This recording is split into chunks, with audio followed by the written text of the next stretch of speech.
Hey everybody, welcome back to the channel. It's your favorite part-time YouTuber, Crow. And today I wanted to talk about the Kilmar Abrego Garcia case. We are following new developments in the efforts to bring home Kilmar Abrego Garcia. Because I feel like a lot of people have this one wrong, and I think some of it's intentional. I think some of it is just grossly misunderstanding the situation and being misled by headlines. So anyways, what actually happened here? Kilmar Abrego Garcia was first stated to be a Maryland father who had been wrongfully deported to an El Salvadorian prison camp. Now, a couple problems with that story. Yes, he was living in Maryland, and yes, he is a father, but he is an illegal alien. He did come here illegally in 2011.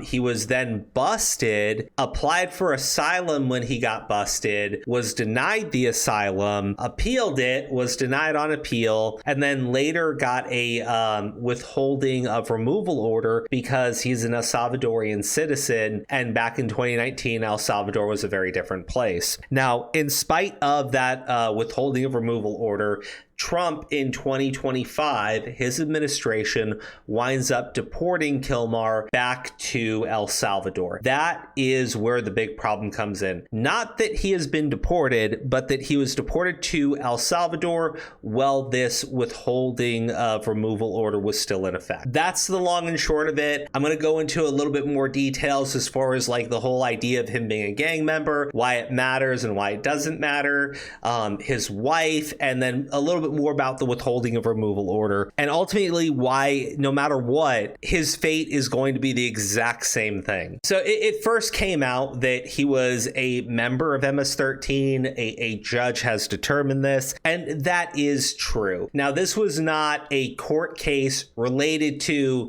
are you a gang member? We're going to put you in prison for being a gang member. It was still about immigration. I believe it was a bond hearing at first. This was brought up during that bond hearing. Now, there's been claims that the person involved in this is a tainted police informant. The problem is it was already appealed. There was other evidence that was presented. The reality is this wasn't a Maryland father. This was a El Salvadorian man who was illegally in this country, who was affiliated with MS-13. There is no evidence to that. Let's set the record straight about who this person is. There's no evidence that he was a gang member. With all due respect, if the Department of Justice has come out and said that he has gang affiliations, just like the same man who killed Rachel Morin had gang affiliations. So you would have told me before Rachel Morin's death, you would have defended that man and said he had no gang affiliations, and he went on to kill Rachel Morin. So instead of defending this gentleman, talk about who he actually is and talk about the risk in keeping illegal criminals in this country. This is exactly what President Trump was elected to do, to return these people back to their home countries, and that's what he did. We're not defending him. I'm going to reiterate that is unsubstantiated. There is no evidence of him being a gang member. He is married to a U.S. citizen, and he was in this country legally. Okay, but we don't know if he was Being married does not make you not a gang member. There's no evidence. We're going to move on. There's no evidence that he was a gang member, and I want to reiterate that to our viewers. The Department of Justice came out and said there was credible evidence that he was a member or affiliated with MS-13. You said he's a gang member, and he wasn't legally allowed to be here, which, again, he was legally allowed to be here. And he is married to an American citizen. You can hold court for him all you want. He's no longer in this country. All right. The Americans are safer because of it. And to go back to the original question, so right now the White House seems to be doing nothing about getting him back, and that's fine. I'm going to move on. And I want to be clear and just say, like, this is the argument from the other side. So prove it, present any evidence that he's part of MS-13. That's not the tainted police informant stuff from 2019, 6 years ago. You keep making these claims, but the moment you have to show them to a court, you refuse. You're the federal government. Show us the evidence. Well, they're a little bit more than just the quote-unquote tainted police informant. When he was arrested in 2019, it was with other members of MS-13. So he was also allegedly wearing clothing that the other members were wearing, because typically gangs wear the same type of I don't think I need to explain this for people. Like the Crips wear this, the Bloods wear red. I'm not trying to. What the fuck? Hey, grab him, bro.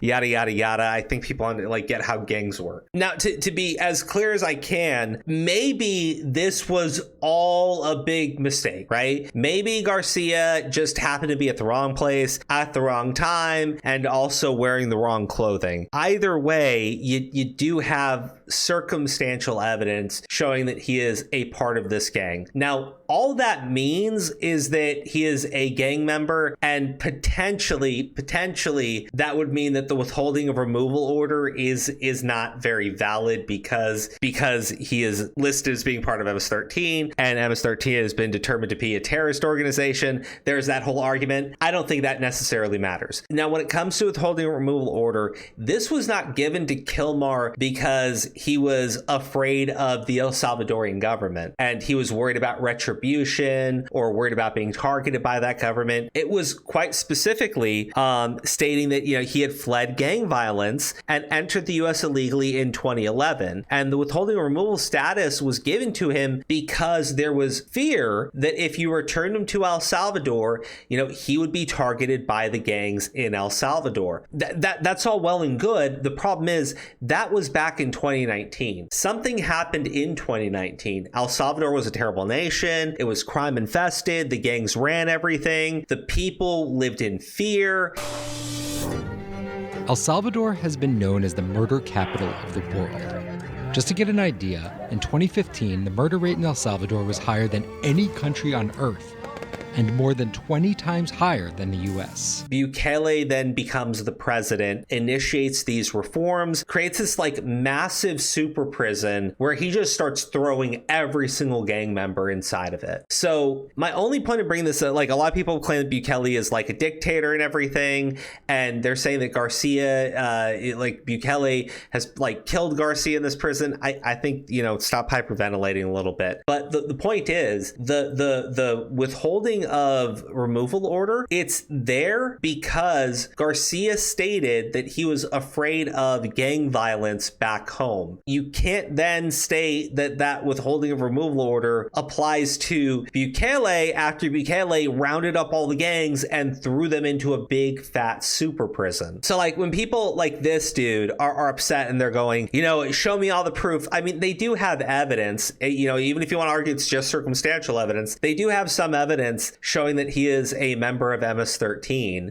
That's why when he was deported to El Salvador, he was sent to that prison because the U.S. government told El Salvador he is a member of MS-13. If he was just a regular El Salvadorian citizen, he would have just been deported straight to El Salvador just regularly. But now here's the thing. So let's say these people were upset who are demanding that he be returned. They get their way. He comes back to the United States. The withholding of removal order gets lifted because you can't claim that the gangs are going to come after you in El Salvador after they're very famous for getting rid of all the gang violence. And you're not going to get a court over here. You're not going to get them to write as a court order that he has a withholding of removal order because as an El Salvadorian citizen who has been determined to be a member of a gang, he is afraid of facing criminal punishment in El Salvador. That is not going to happen. That is not going to fly. So even if he comes back here, he goes straight back to El Salvador, right back to the big super prison. And this is all just a big giant waste of time and effort. Now, the final thing I want to talk about. Good afternoon.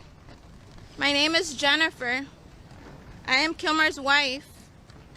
He is a father, a son, a brother, and a proud member of CASA and Smart Union member who has dedicated himself to make our family's American dream reality. This guy's wife came forward, and the wife is like, oh, he's the greatest husband ever. He's never been violent. He would never be a member of a gang. Well, yeah, except she filed for a restraining order in 2021, and she alleged that her husband was violent. Now, she has responded to this, just to be very clear, and her response is stating that she is the former victim of domestic violence, and she was very afraid, and so so that's why she did this, but she never showed up to court. And, that's proof that this wasn't serious. There are so many red flags there. I can't even begin to explain it. But right off the bat, I don't think the wife is a credible character witness anymore. I think if people had looked into the wife and looked in and seen like, hey, could this Garcia guy, like they're assuming that Garcia is like a sweet, innocent man who has never done anything wrong. So when the wife comes out and says all these sweet things about him, they just go with it. Had they stopped for a second and just looked into it, they would have seen that the wife filed a restraining order and said that her husband was violent. And then they would not have paraded the wife around, or they would have addressed that immediately. Because here's your main problem. You want me to then go ahead and say, okay, well, the wife lied back then,